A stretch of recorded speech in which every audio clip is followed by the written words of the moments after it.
It's midnight and you're tuning in to Nightline with me, Zahir, Kelvin and Abdullah. News making the headlines. Prime Minister orders Khazanah to conduct internal audit of FashionValet investment. And police probe begins on UPNM student bullying case.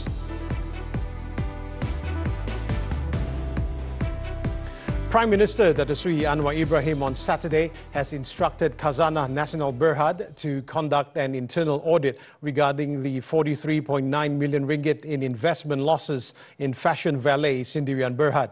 He said that this directive is in line with earlier mandate for the National Audit Department to assess over 2,000 government-linked companies, GLCs. In a post on X, Anwar stated that the move aims to enhance governance systems and ensure that the companies in question fully meet their responsibilities and functions. Earlier, during the launch of the 2024 Hawkers and Petty Traders Day Carnival in Butterworth, Pulau Pinang, the Prime Minister said he would leave it to the authorities to carry out investigation into any case involving Khazanah. Despite being Khazanah's chairman, Anwar stressed that he would not impede an investigation into the company. He also emphasized the need for a fair probe which should proceed without consideration of rank, position or whether the company is government-linked or private. Bahawa ini kes Khazanah. Itu Khazanah pengurusi sekarang Perdana Menteri. Tapi saya tak halang siasatan. Sama ada kes dulu, ya ini kes dulu. Tapi kalau kes sekarang pun, ada saja laporan sama ada Perdana Menteri pengurusi atau tidak. Kalau salah siasat, kalau salah dakwa, kalau salah hukum, saya tidak peduli. Baru boleh kita perintah dengan adil. On October 29, the Finance Ministry in a parliamentary written reply said Khazanah and Pemodalan Nasional Berhad PNB lost 43.9 million ringgit from the sale of their minority stakes in FashionValet. In 2018, Khazanah had invested 27 million ringgit and PNB 20 million ringgit in the company. On Friday, FashionValet co-founders Datin Vivi Yusof and husband Dato Fazaruddin Shah Anwar announced they would step down from their roles, citing recent issues surrounding the sale of PNB and Khazanah's stakes in the company. They said this move aimed to prevent further impact on the company, which is undergoing a turnaround. Meanwhile, the Malaysian Anti-Corruption Commission MACC has launched an investigation into the 43.9 million ringgit investment loss suffered by Khazanah and PNB in FashionValet. Its Chief Commissioner Tan Sri Azam Baki in a statement on Saturday said that the probe involving the local online fashion business is important as it involved the use of public funds and was an issue of public interest. He also assured that the MACC will conduct a thorough investigation in a fair and professional manner. Azam also urged the public to refrain from making any speculation on the case and the trial of public opinion, as well as to provide space for the probe to be carried out. Now on another matter, the Prime Minister also on Saturday stated that investigations into the National Farmers Organisation NAFAS over alleged cartel involvement in the distribution and supply of paddy fertilizer contracts should be left to the MACC. He noted that the authorities have the right to conduct inquiries into any government agency. Saya dah lama marah pada kartel ni. Kartel ni mana apa? Mana kelompok kecil jaga dia, bukan jaga rakyat. Jadi kena faham mengapa siasatan dilakukan. Siapa saja tanpa kecuali. Ada kes SPRM masuk. Kalau kes jenayah, polis diraja masuk, tak kira dia. Jabatan apa, pangkat apa. Syarikat kerajaan ke syarikat swasta. Anwar also emphasized that the government will not compromise on the matter, noting that although NAFAS operates as an independent body, it falls under the purview of the Agriculture and Food Security Ministry. NAFAS recently came under the spotlight after the MACC confirmed on Tuesday that it is investigating a cartel involved in the distribution and supply of paddy fertilizer contracts linked to a ministry with a total value of 1.8 billion ringgit. On Friday, it was also reported that the constitution of NAFAS had been suspended to improve governance and management following internal conflicts that had negatively affected its operations. The suspension order was issued by the Director General of the Farmers Organisation Authority, Amir Matamin, acting as the Registrar of Farmers Organisations under Section 20, Subsection 1 of the Farmers Organisations Act.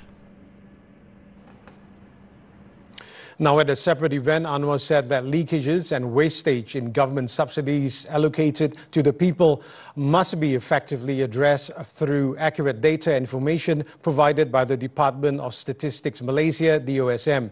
The Prime Minister stated that if these subsidy leakages are not resolved, government spending on subsidies will continue to rise without effectively reaching the intended targeted group. Menurut kajian pakar-pakar ekonomi antarabangsa, Malaysia ini dengan hasil kutipan cukai yang paling rendah, tax base yang paling rendah, tetapi subsidi di antara yang tertinggi di Asia. Ya, betul baik beritanya, subsidi tertinggi, tetapi tanpa dibantu dengan angka dan data yang baik, kita dapati banyak juga subsidi ini yang bocor. Anwar, who is also the Finance Minister, said this in his speech at the DOSM 75th Diamond Jubilee celebration in Butterworth. He also emphasized DOSM's critical and strategic role in enhancing data collection efforts and implementing new measures. Anwar added that the figures and data being compiled, including through the Central Database Hub, PADU, will assist the government in addressing leakages and overlaps in the distribution of aid and subsidies to the public. He also stressed the importance and integrity of the data produced by DOSM, particularly in aiding the government with planning, economic projections, investments, poverty alleviation and effective delivery of aid.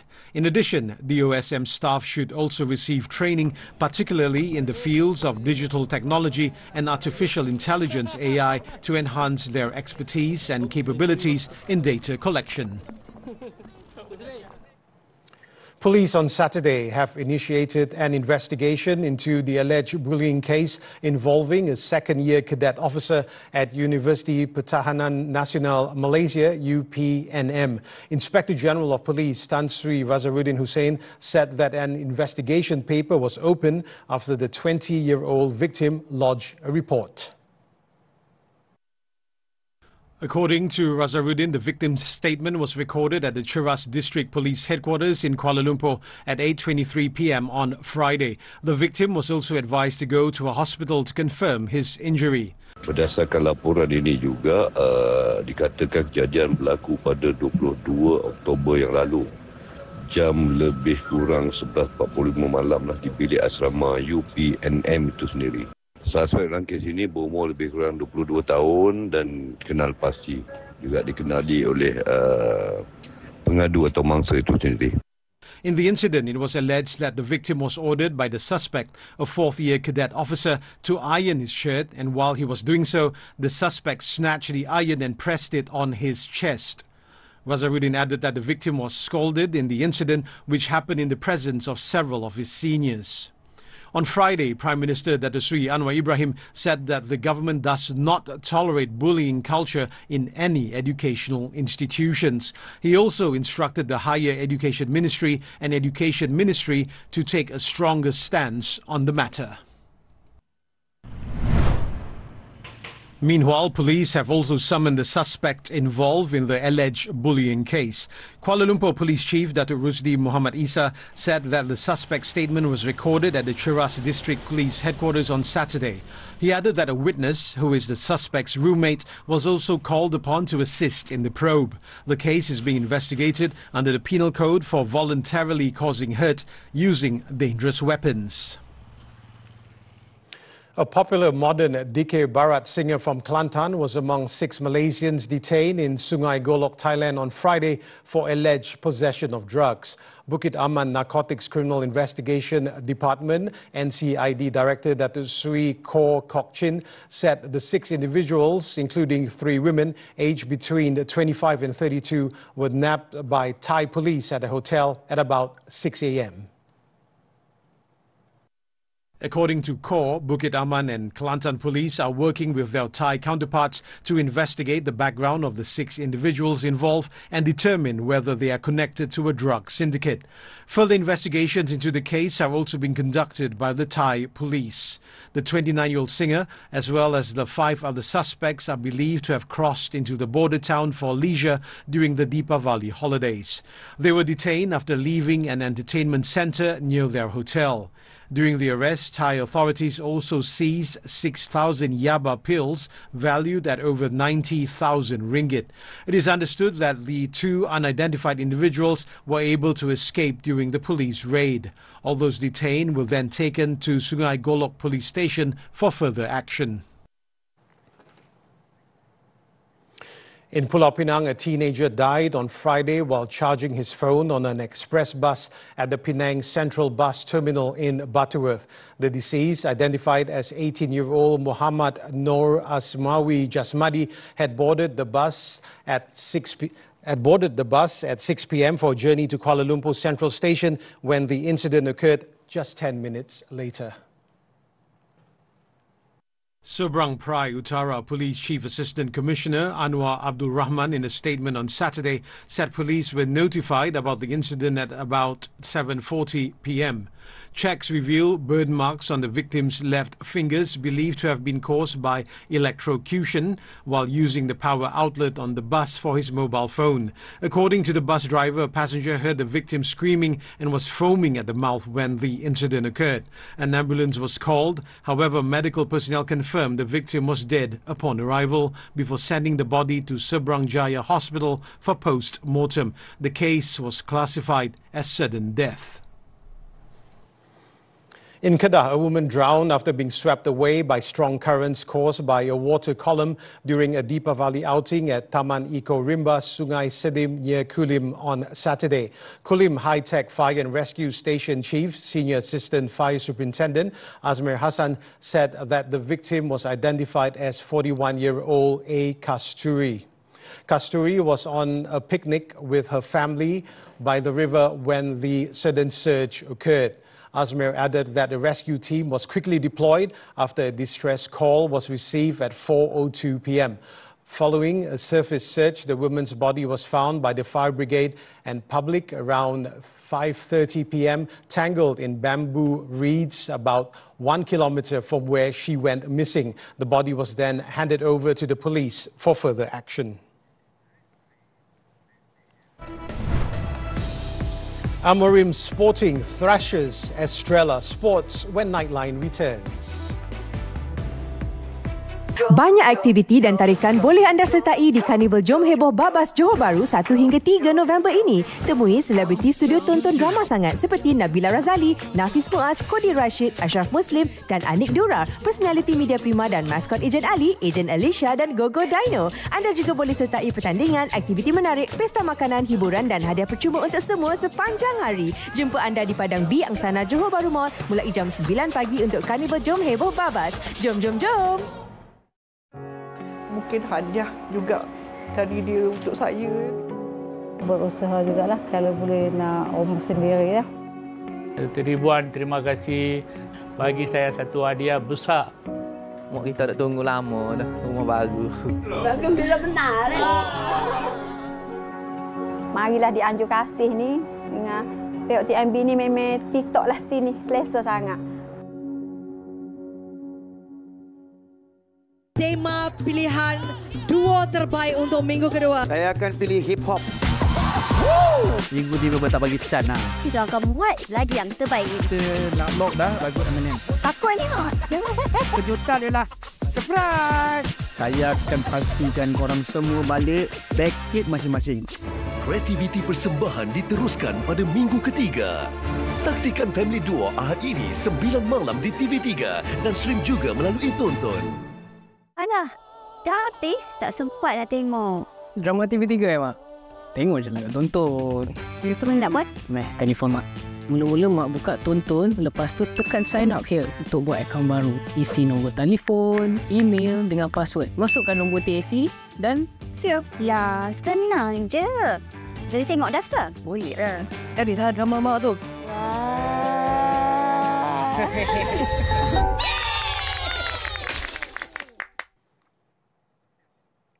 We're back with sports football, the Super League. 3 matches were played on Saturday night. The match between Sri Pahang FC and Kuching City FC had to be suspended due to heavy rain despite the Cats leading 1-0, while Selangor FC returned to winning ways after defeating Kedah Darul Aman FC 1-0. Perak FC and PDRM FC meanwhile played out a 1-1 draw in a closely contested match.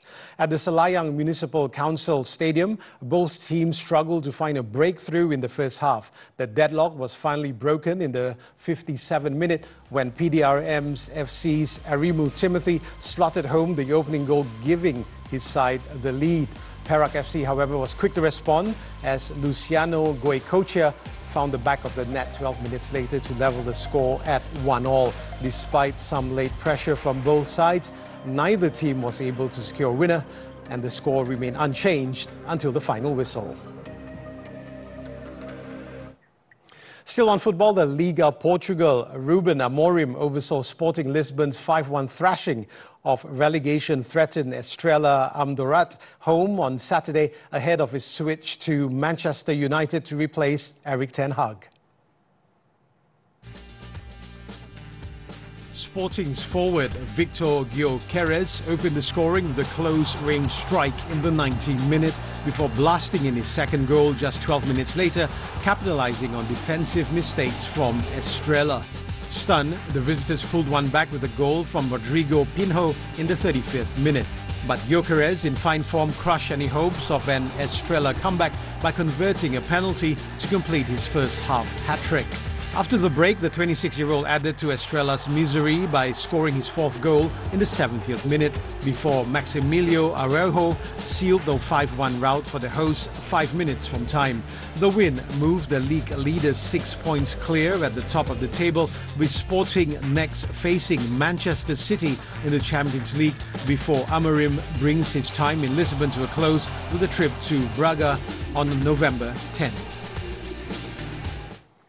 On to motorsports, the 2024 Malaysian MotoGP. Jorge Martin moved to the verge of winning his first championship with a sprint victory at the Sepang International Circuit on Saturday as title rival Francesco Bagnaia crashed out. Bagnaia started on pole with Martin alongside him on the front row, but the Spaniard immediately seized the lead at the first corner. With 8 laps to go and pushing hard, Bagnaia lost control of his Ducati at turn 9 and crashed out. The 2022 and 2023 champion held his head in his hands as his shot at winning a 3rd championship slipped away. With the victory, Spain's Martin extended his championship lead from 17 points to 29 and can seal the title in Sunday's feature race. The season finale had been scheduled for Valencia in a fortnight, but it was cancelled on Friday after deadly flooding in Spain. The replacement final race will take place at the yet-to-be-decided location. Turning to tennis now, the 2024 Paris Masters. Karen Khazanah snapped a 4-match losing streak against Grigor Dimitrov to charge into the semi-finals on Saturday as he eliminated the Bulgarian with a comfortable straight sets win. The world number 21 made light work of 8th seed Dimitrov, winning 6-2, 6-3 in just over an hour. It marks Khazanov's first semi-final appearance at the event since 2018 when he won the title. Next up, the Russian will play Frenchman Hugo Humbert for a place in the final. Earlier, Humbert overcame Australia's Jordan Thompson 6-2, 7-6 to fly the flag for France in the last 4. The 26-year-old home hopeful, who stunned world number 2 and 4-time Grand Slam winner Carlos Alcaraz in the previous round, continued his fine form, needing just an hour and a half to see off his opponent. Kemi Badenoch elected as new leader of UK's Conservative Party. News from the Foreign Front when we return.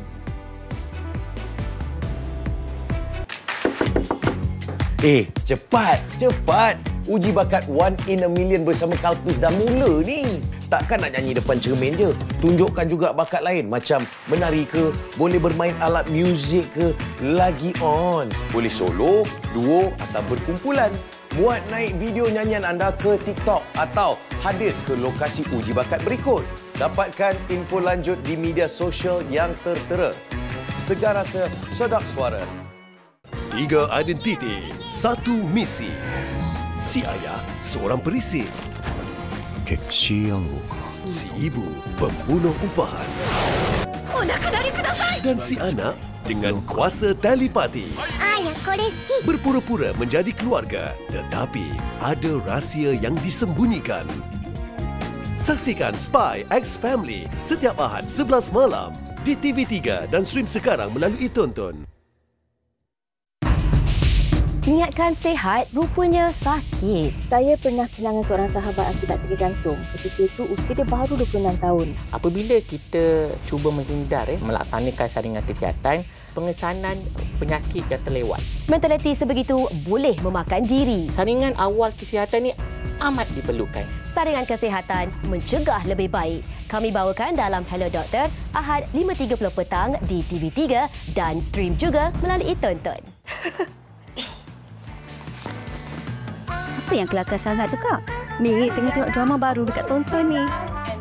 Macam seronok je cerita ni. Kalau nak tengok kat TV, boleh tak? Boleh je, Mak. Cari aplikasi Tonton. Dah jumpa tu, tinggal buat turun je. Dah buka Tonton, tekan butang sign in, nanti dia keluar macam ni.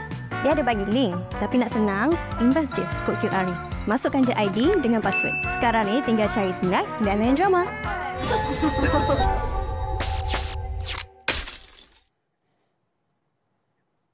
Onto the foreign front. The Zionist regime on Saturday again carried out deadly airstrikes on North Gaza, where the United Nations called conditions apocalyptic as Lebanon's Hezbollah intensified rocket fire near Israel's commercial hub of Tel Aviv.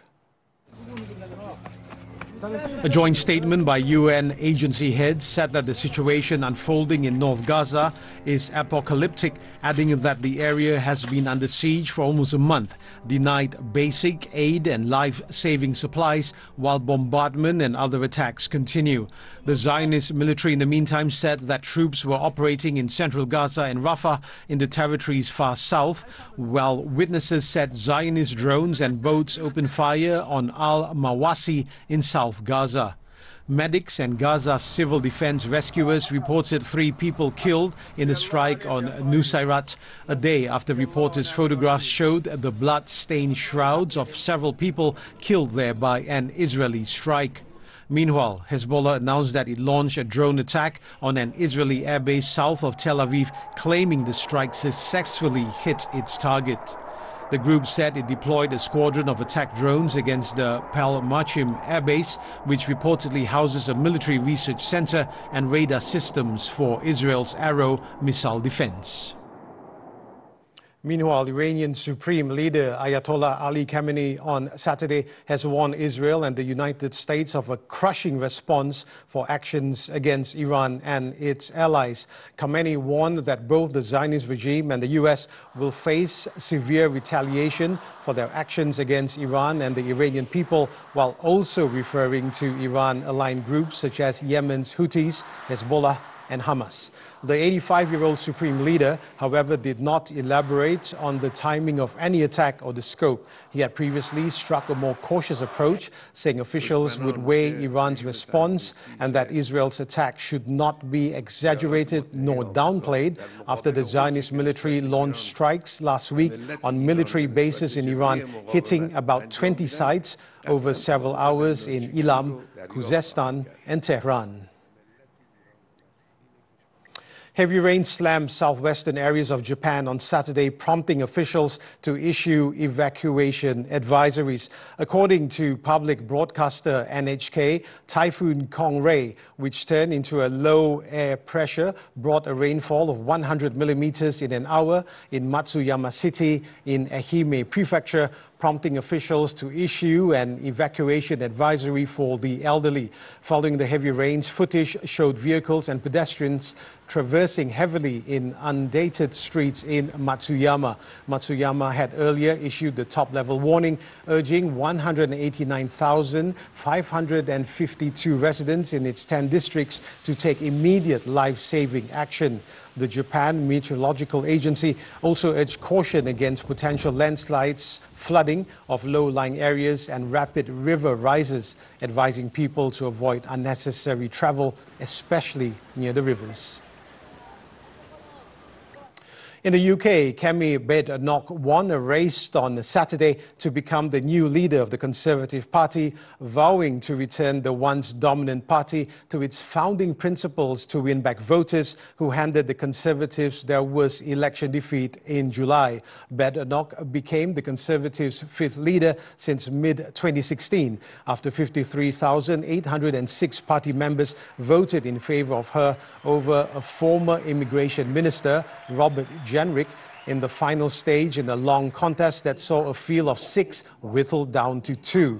The 44-year-old replaces former Prime Minister Rishi Sunak and has pledged to lead the party through a period of renewal, saying it had veered towards the political centre by governing from the left and must return to its traditional ideas. The first black woman leader of a major political party in Britain, Badenoch will bring a right-wing tone to the role, likely to back policies to shrink the state and challenge what she says is institutional left-wing thinking.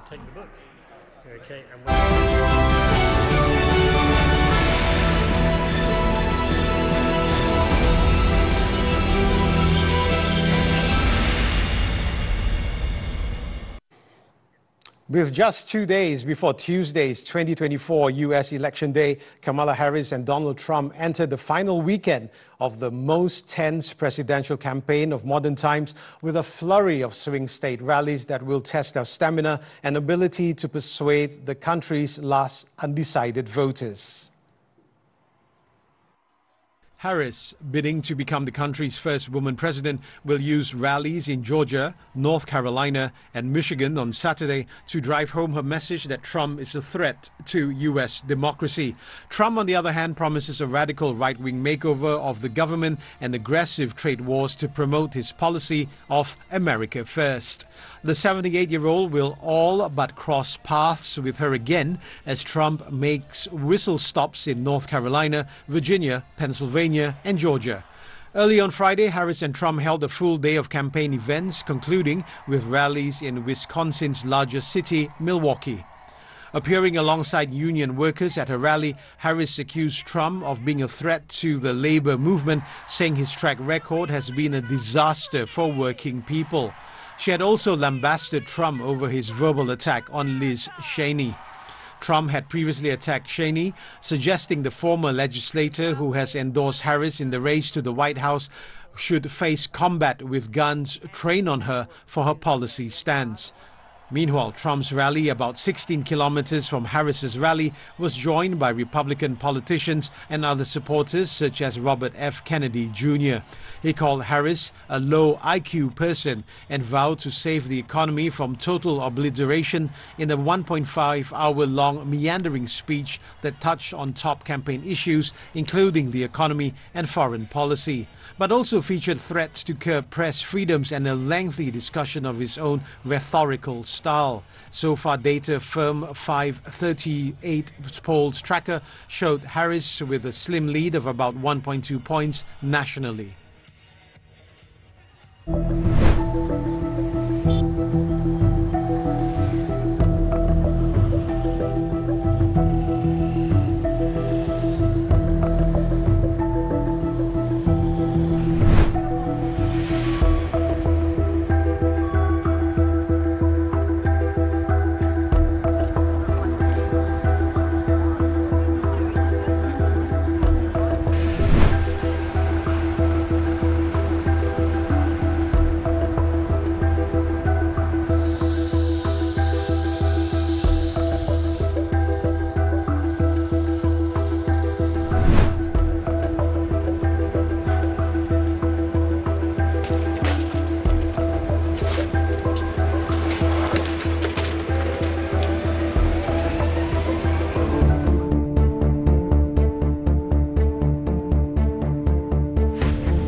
As we draw to a close this time around, but before we leave, let's take a look as hundreds of spectators were treated to a spectacular show of fire play, music and dance at the Samhain Fire Festival in Edinburgh, Scotland. With that, I'm Zahir, Kelvin, Abdullah. Thank you for watching Nightline.